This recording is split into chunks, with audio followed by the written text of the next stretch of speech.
Ano ang sabi ng mambabarang?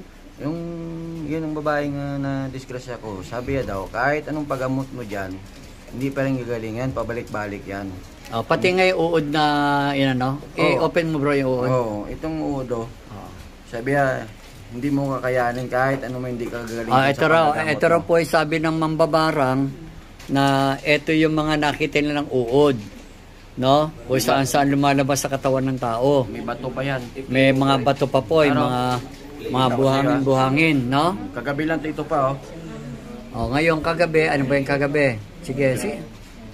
Para tapusin na po natin yung problema na yan, no?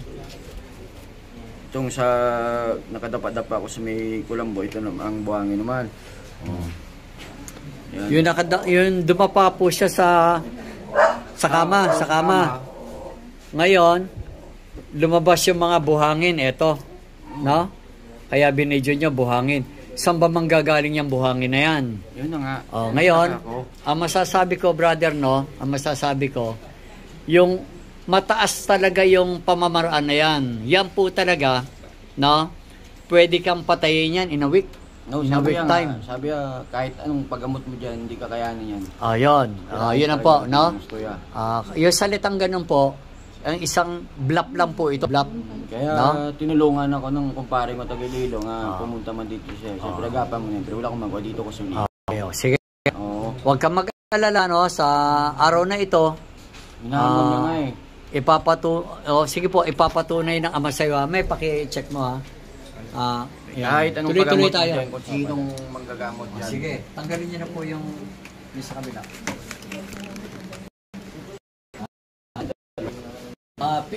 Sandal ka lang. Isuot mo to.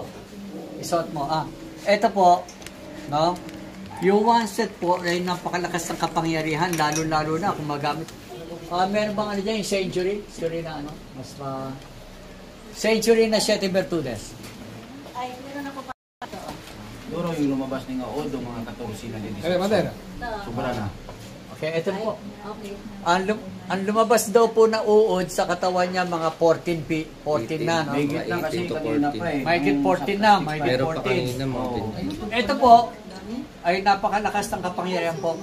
Hindi, malakas din yan bro, pero gamitin natin yung itong ano, ito po, super power na itong ano yun, one set na ito. No? Kaya isosot po natin sa kanya. Dapat nga, upgraded ng ganito eh. May dalawang ano. Pero pa. Tapos lumalayo na nga ako yun sa...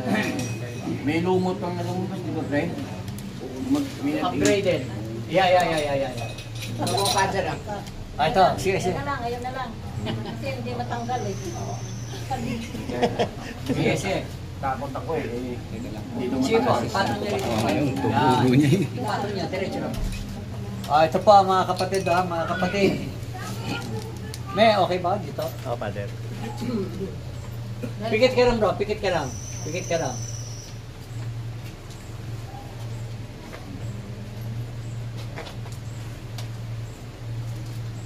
Alam mong narito ang pineperwisyo mo. Alam ko yan. Ha? Yung sinasabi mo, ha? Yung sinasabi mo na kahit saan pumunta? Ha? Ngayon, magsalita ka ngayon. Ha? Si Satanas ka na ba? Si Satanas ka na ba? Ha? Kay Satanas ka na ba? Sige. Sige, gusto ko lang ipatunay sa'yo. Ha? Ano? Taga saan ka? Masakit pa din. Taga saan ka? Tinatanong kita. Bakit mo pinapahirapan to? Sinaktan ka ba ng lalaking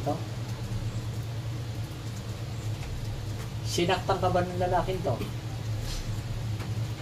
Bakit mo siya pinahirapan? Kaya tinatanong ko lang, sinaktan ka ba? Ha? Bakit mo siya pinapatay? Bakit? Sabi ko sa'yo, magsalita ka lang. Kasi pag gumuhit sa leg to, masakit to. Aray. Oo. Talagang ganyan eh. Bakit pag nagpaparusa ka, ano? Bakit may mga uod? Aray, aray. Bakit may nilalagay kang uod? Ha? Binubulok mo ang katawan nito? Binubulok mo ba ang katawan nito? Tinatanong kita. Aray, aray, pati. Bakit? Oo. Sige. Oh, bakit mo binubulok ang katawan nito? Bakit? Magsalita ka. Bakit mo binubulok ang katawan? Bakit mo binubulok ang katawan? Sinasabi ko nga sa'yo eh. Ha? Bakit mo binubulok? Aray. Tinatanong ko eh. Bakit mo nga binubulok? Ha? Masakit, masakit. Masakit nga eh. Mas masakit yung nilagay mo eh. Ha? Oh, pagagalingin mo na lang to. Aalis ka na. Umalis ka na lang. Ha? Aray, aray. Dapat ba maparusahan ka o bigyan kita ng pagkakataon magbago? Humingi ka ng tawad sa ama, ha? Ha? Humingi ka ng tawad, ha? Masakit. Sabi mo, sige, Ama, Ama, patawad po patawad po sa mga nagawa kong kasalanan. sa ginawa ko ng mga kasalanan. Aalisin ko na po yung sakit sa lalaking ito. Alisin ko na po ang sakit ng lalaki ko. Hmm. Babae ka ba o lalaki? Tanong lang, bago kita alisin. Babae ka ba o lalaki? Babae ka o lalaki? Sige na. Okay, nalulungkot ka. Ha? Dahil nasaktan ka rin. Kaya mo nagawa ito. Ha? Napamahal ka na rito. Nagkagusto ka rito? Nagkagusto ka ba? Napangakuan ka ba? Aray! Oo! Aray, aray, aray! Napangakuan ka, no? Oo, aray! Oh, pinangakuan ka. Aray! Ha? Pinangakuan ka? Ha? O, sige. Ha? Tandaan mo, ha? Ipangako mo na hindi ka na babalik. Pangako. Sige, sabihin mo nga isa ma. Mangako ka. Sabihin mo, Aray, masakit, oo! hindi ka niyan. Mangako ka. Ama, Ama! pangako. Pangako! Sige. Sa iyo pag alis, hindi ka Aray! na babalik, ha? Oo, Ha? oo, aray! Sige. Aray! Pangako, ha? Pangako! Sige. Alis! Ah! Bro, bro.